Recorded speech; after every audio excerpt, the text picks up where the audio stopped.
All right, well, welcome everyone. Thanks for being with me on this snowy Thursday. So I hope all of you are warm and safe. And as Ann and I were talking about getting all your food ahead of time for the holidays and taking care of all of that fun stuff. So what is exciting about today is that we are kicking off 2023 with Lifesaver.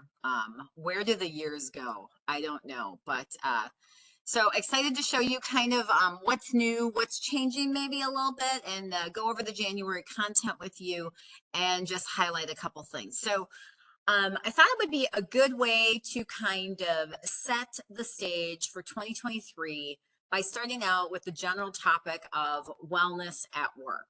I think this is a really interesting discussion because wellness at work can really mean a lot of different things, a lot of different forms. And depending on what your organization does or what your teams do or how you interpret wellness at work, just in general, this can bring up a really good discussion.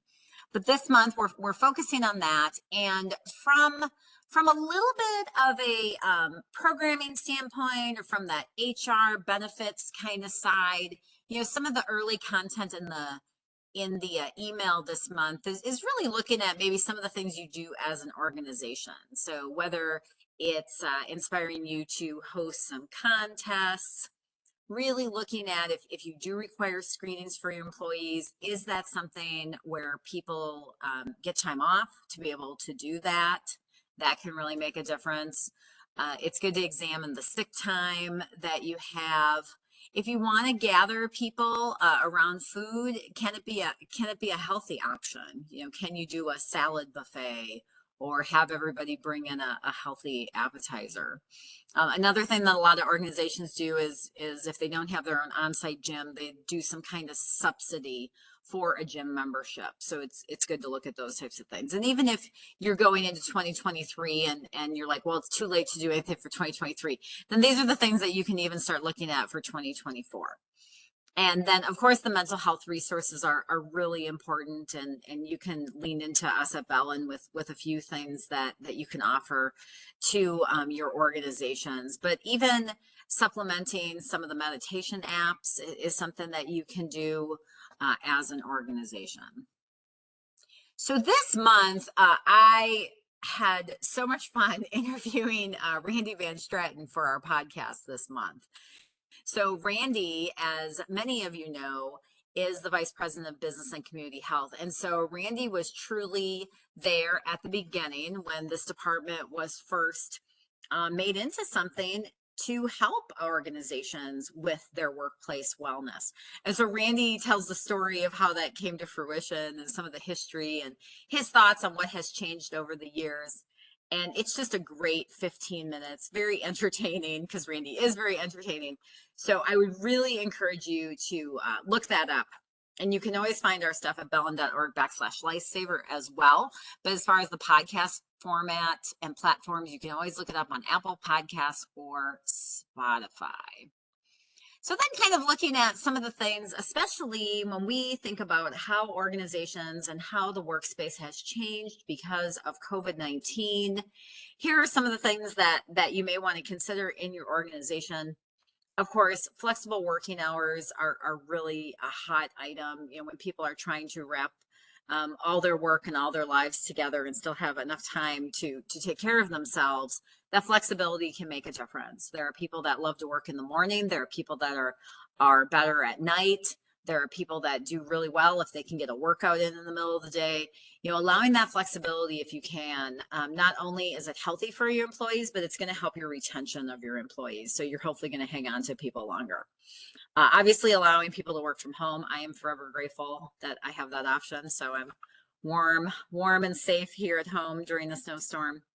I thought this one was kind of fun.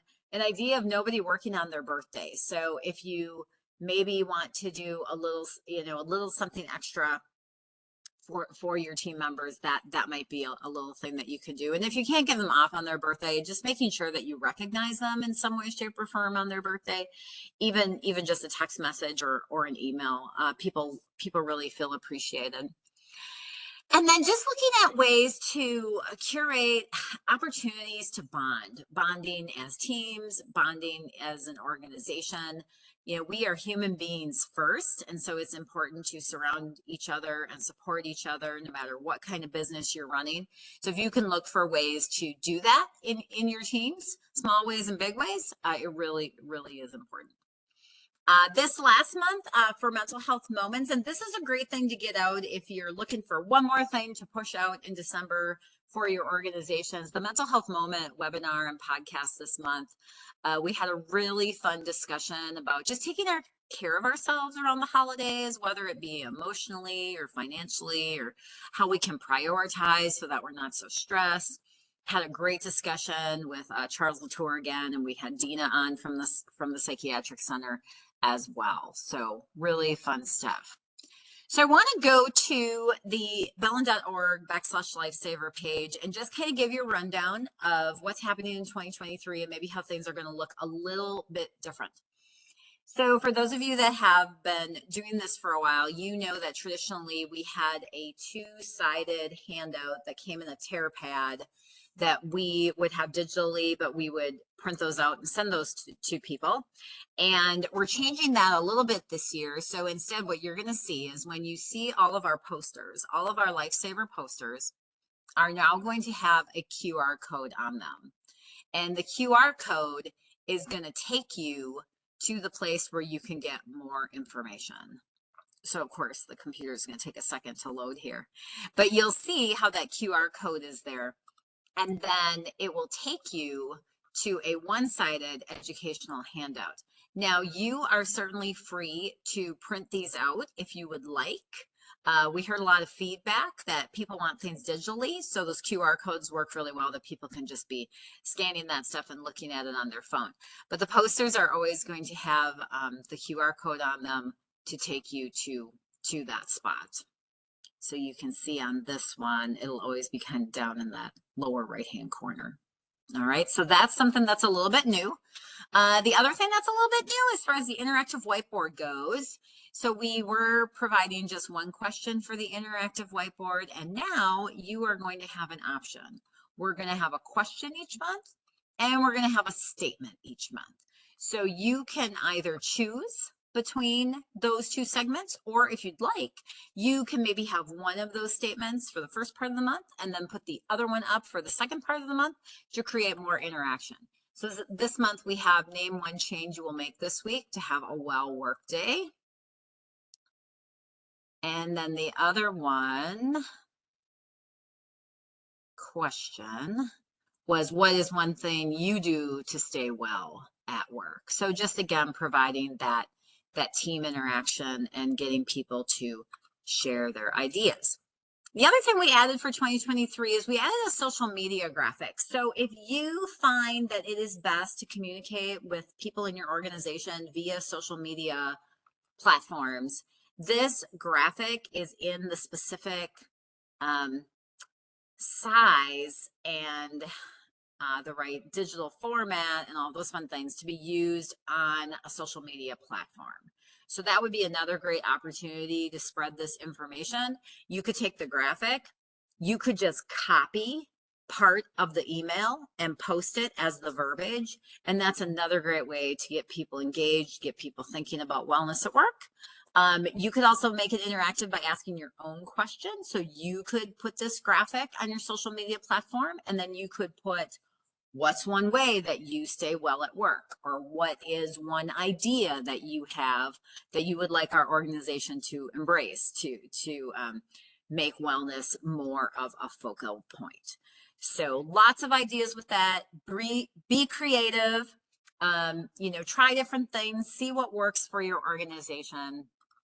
Does anyone on the call have anything to share as far as what has been successful and how you share this information with your organization? I would love to hear from you, and then that will also help other people that are on this call. So if you have ideas on how it's been good to spread that information, please let us know.